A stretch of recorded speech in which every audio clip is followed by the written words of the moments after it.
Sering saya terangkan bahwa ijazah itu hanya tanda seseorang pernah sekolah, bukan tanda dia pernah berpikir. Yang punya ijazah asli aja belum tentu bisa berpikir, apalagi yang ijazahnya palsu.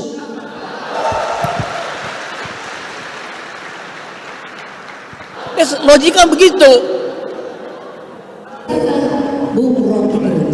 Nah, ini dari awal tapi kalau pertanyaan saya begini untuk Bung Rocky dulu ya. Kita kan tahu ya, teman-teman semua ya, Bung Rocky ini mengajar juga iya, terus aktivis 98 juga iya. Saya pengen tahu soal grafik mahasiswa. Nah, kenapa kita bicara konteks mahasiswa? Karena sekali lagi ini adalah ambil perubahan untuk mencapai tujuan tadi soal nasionalisme bangsa Indonesia kita. Grafik mahasiswa dari masa ke masa itu seperti apa? Dan apa sih sebetulnya membedakan mahasiswa ini dengan identitas lainnya itu seperti apa, Bu Rocky? Kami silakan, Bu Rocky. Ing ngarso sang tulodo, ing madya mangun karso, tutwuri handayani. Ing madya mangun karso, tutwuri handayani. Itu diucapkan ketika beliau memastikan bahwa pendidikan harus jadi penyumbang utama energi kemerdekaan. Pendidikan harus jadi penyumbang utama energi kemerdekaan. Sekarang yang dicita-citakan oleh Ki Hajar Dewantoro diulas di dalam statistik Asia bahwa IQ orang Indonesia itu cuma 70. Sementara Singapura 115, Vietnam 105. Jadi kalau kita bayangkan bahwa energi yang diucapkan oleh Ki Hajar Dewantoro dibatalkan oleh proyek-proyek pendidikan yang ngaco selama ini. Kan itu dasarnya kan. Yang sekarang mungkin yang terjadi ingarso sung korupsi,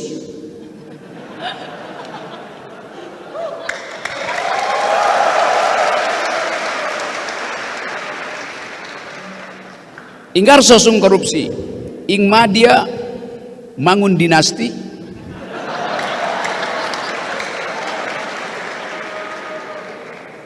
tutwuri cawe-cawe.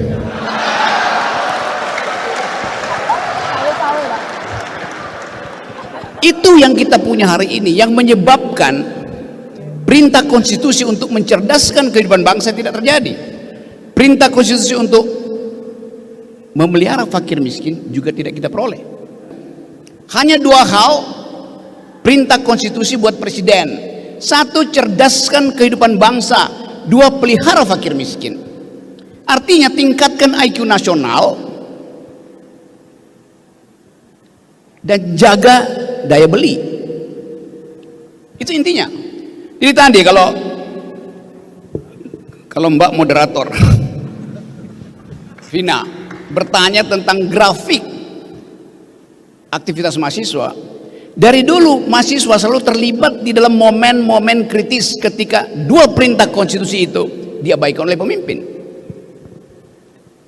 Kan yang akan dapat akibat dari gagalnya sistem pendidikan kita adalah mereka yang dijanjikan untuk jadi bonus demografi di 2045. Bagaimana mungkin Anda bertanding dengan anak muda Singapura kalau IQ kita sekarang 70 sementara yang di Singapura itu udah 115. Dari awal kita udah kalah tuh. Karena nutrisi yang diperlukan oleh rahim perempuan untuk menghasilkan generasi berpikir, nutrisinya berubah menjadi aspal jalan tol. Trade off-nya jelas di situ. Dan itu yang diperlihatkan juga oleh statistik bahwa per hari ini stunting itu, kekurangan nutrisi pada bayi, setiap 4 kelahiran bayi 1 pasti kekurangan gizi, karena prevalensinya kita 25%, 20%. Ada Pak Dokter yang tahu angkanya.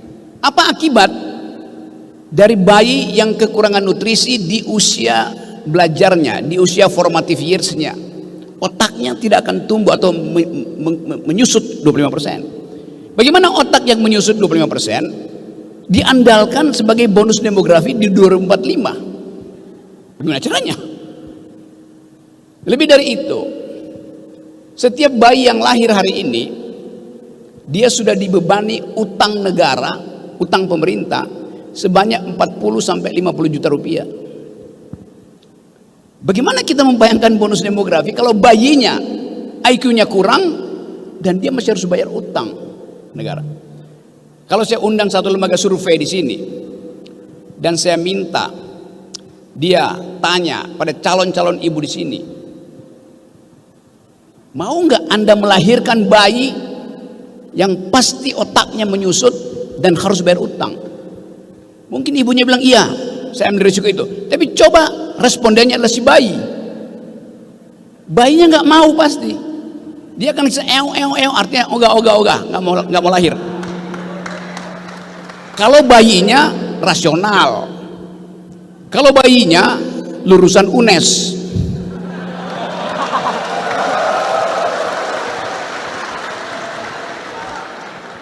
saya nggak tahu kalau bayinya lulusan UGM.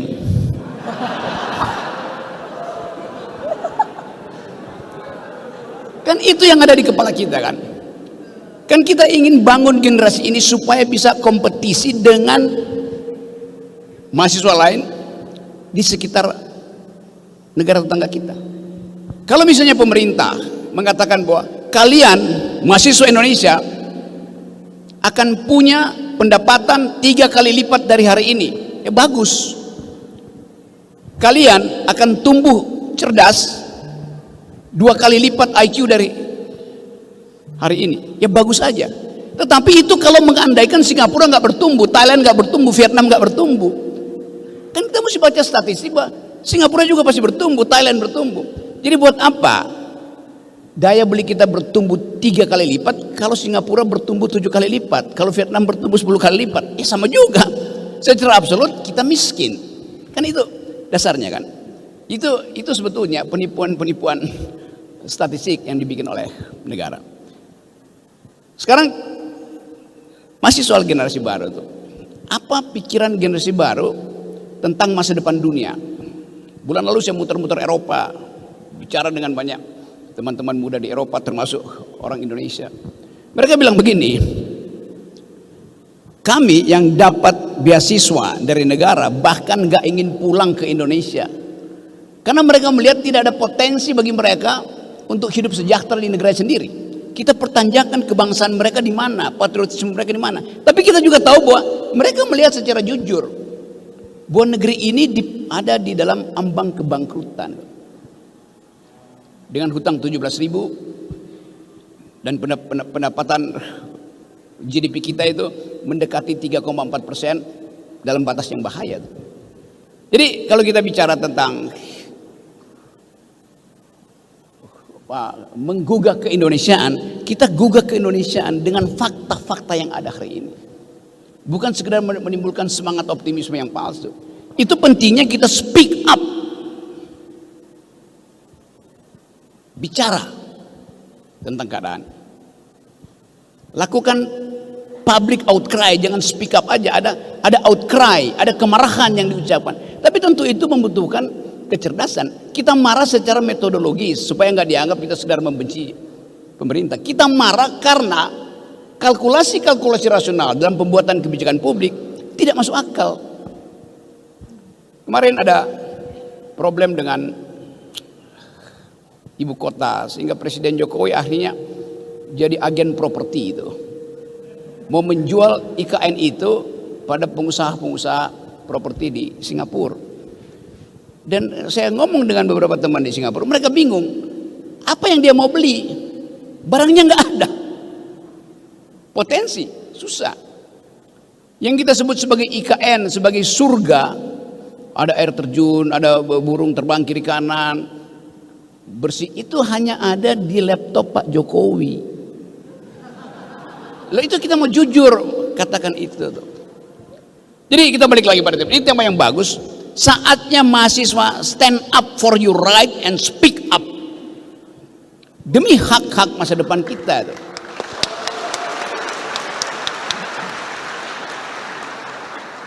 Coba kita bikin ekstrapolasi. Sekarang ada tahun pemilu, semua orang berharap ada pemimpin yang bisa meneruskan warisan rejim hari ini. Apa warisannya? Satu, utang luar negeri. Dua, bangsa yang terpecah secara sara, agama, etnisiti itu. Tiga, demokrasi yang indeksnya turun terus. Empat, situasi HAM yang makin lama makin mengkhawatirkan, terutama di Papua tuh. Jadi seluruh problem itu akan Anda hadapi nanti di 2024. Sekarang kita tunggu kampanye apa dari calon pemimpin bangsa tentang isu itu. Saya lihat baca statistik tadi pagi. Swing voters pemilu 2004 dari 27% naik merangkak ke 30%. Siapa mereka? Anak muda. Swing voters artinya anak-anak muda ini nggak tahu mau pilih siapa, dia tunda coblosannya tuh, karena dia mau mendengar suara dari UNES, suara dari Abraham Samad.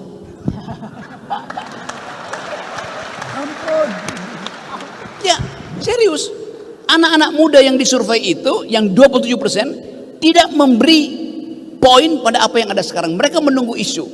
Waktu di cross tabulasi, apa isunya? Mereka menunggu ada pemimpin yang paham tentang environmental ethics, green economy.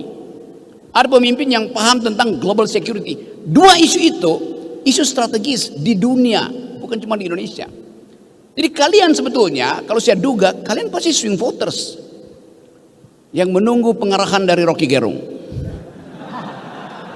Karena waktu di cross tabulasi, swing voters itu adalah para penonton ILC dan FNN, di mana tiap hari saya ngoceh tentang environmental ethics dan global security problem.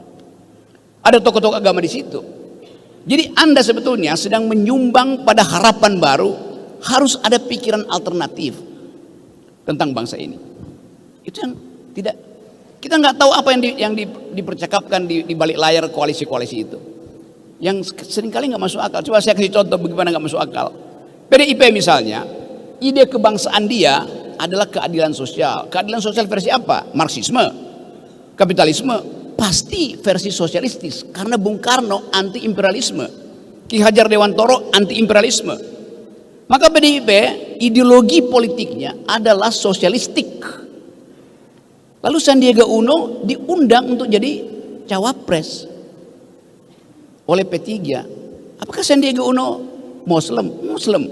Apakah orientasinya Islam? Bukan. Kapitalis. Jadi apa kebutuhan PDIP dengan Sandiaga Uno? Amplop. Itu aja. Sangat pragmatis.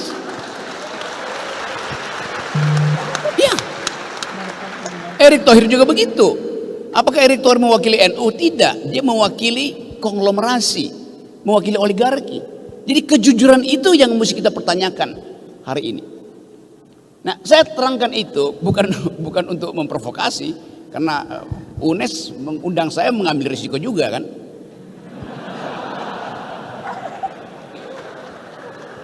UNES artinya universitas nekat sekali.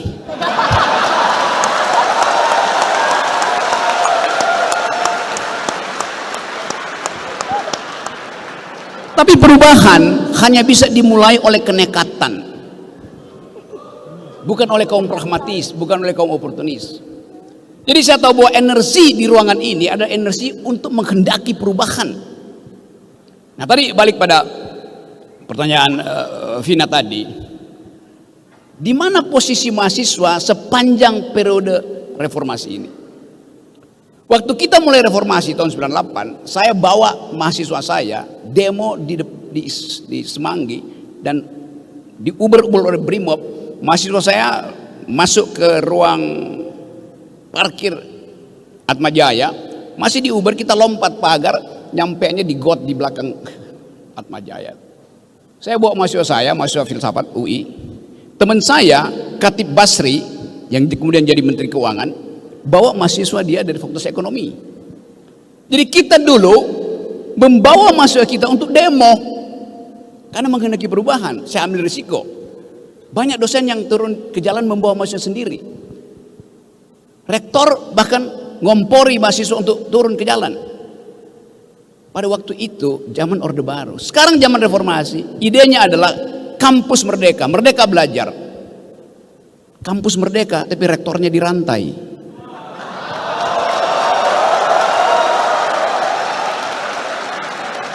Yes. Jadi bukan merdeka belajar, kita masih belajar merdeka. Belum lulus merdeka tuh. Lalu apa gunanya kita di sini? Mengaktifkan kembali energi perubahan itu. Mana ketua BEM tadi? Ketua BEM-nya mana tadi ketua BEM? Ketua BEM dari fakultas FIB, fakultas ilmu bohong-bohongan. Oh, FIBP, fakultas ilmu pendidikan dan psikologi itu berlebihan sebetulnya, karena di dalam pendidikan intinya ada psikologi. Setiap pedagog dia harus paham psikologi muridnya. Kenapa mesti ditambah psikologi?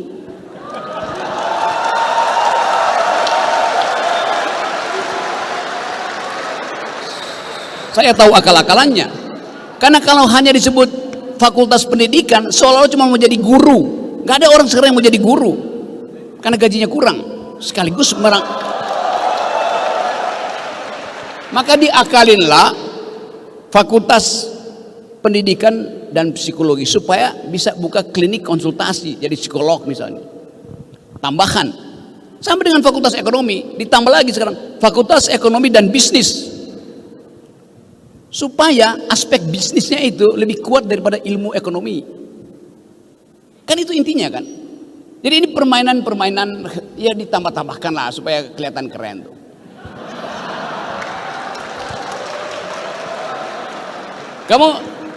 Kamu semester berapa kamu? Hah? Semester 6. Rencana DO semester berapa?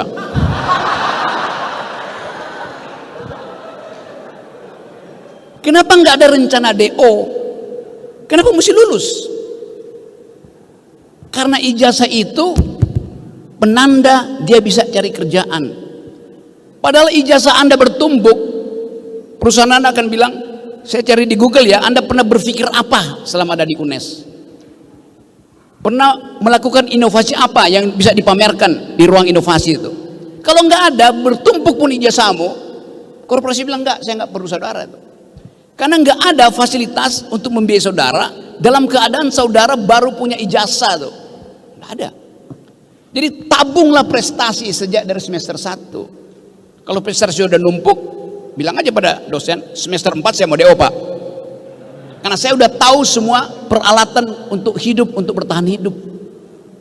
Sering saya terangkan bahwa ijazah itu hanya tanda seseorang pernah sekolah, bukan tanda dia pernah berpikir.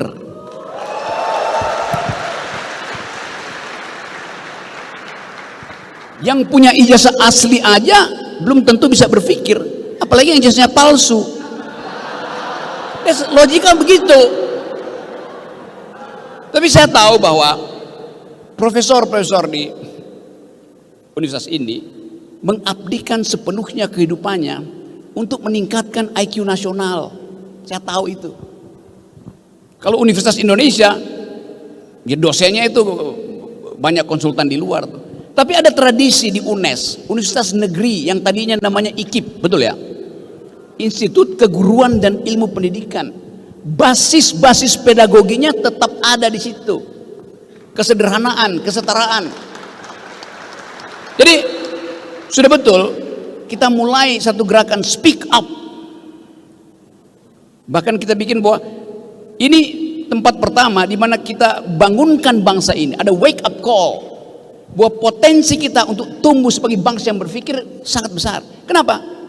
Para pendiri bangsa ini, founding parents kita, jangan bilang founding fathers, itu bertentangan dengan feminisme itu. Founding parents kita atau founding person kita menumbuhkan kebiasaan untuk berdebat.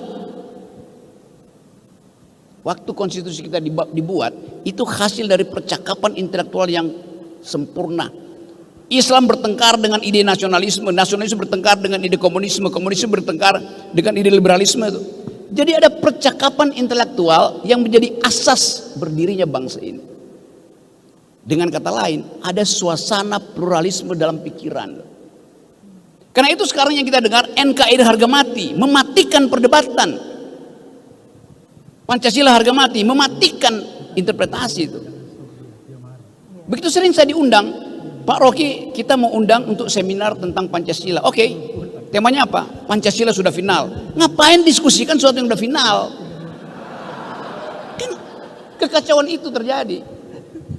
Jadi sekali lagi teman-teman, kita ingin agar supaya ada perspektif baru diucapkan dari UNES tentang bangsa itu. Kalau saya tawarkan misalnya, berani nggak teman-teman di UNES memikirkan bahwa Indonesia masa depan bentuknya adalah Commonwealth, bentuknya ada perserikatan, bentuknya ada negara bagian. Takut karena NKRI harga mati. Kenapa takut membayangkan sesuatu yang mungkin lebih lega? Kalau sekarang NKRI harga mati itu kayak bebannya berat betul. NKRI harga mati ini luas, wilayah kita luas sekali. Jumlah pulau kita 17.000. Benar nggak? Enggak. Udah ratusan pulau yang tenggelam karena pasirnya dikeruk, dijual oleh negara.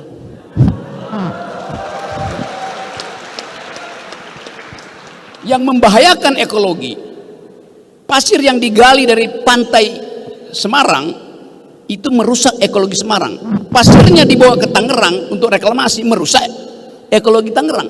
Karena pasir di sini bisa beda dengan pasir di sana. Kimianya pasir di sini bisa jadi racun buat ikan-ikan yang di Tangerang. Kimia tanahnya berbeda tuh. Apalagi yang dijual ke Singapura.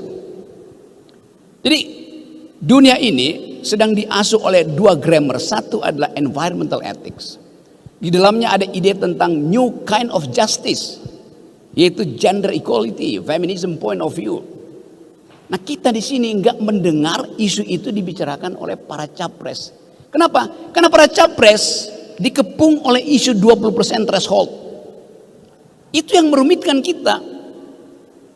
Jadi ide itu jadi buntu karena soal teknisnya mesti diselesaikan dulu. Kalau sekarang siapa calon presiden? Nggak ada calon presiden hari ini. Karena konstitusi bilang calon presiden harus mendaftar dengan wakilnya. Kalau nggak ada wakil, nggak mungkin jadi presiden. Buat dapat wakil itu harus lampaui juga jebakan 20% threshold. Yang udah 2 kali saya dalilkan ke Mahkamah Konstitusi ditolak terus. Ngapain ada threshold? Kalau 0% udah bebas. Anies sudah dapat calon wakil presiden, Ganjar punya calon wakil presiden, Prabowo calon wakil presiden. Jadi udah. Kalau itu udah terjadi, di sini akan berderet di situ. Anies di situ. Prabowo di situ, Ganjar kursinya habis.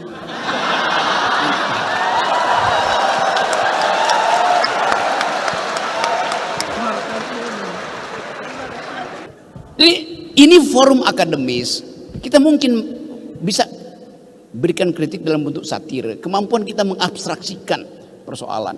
Kelucuan itu ada di otak, bukan pada tubuh itu.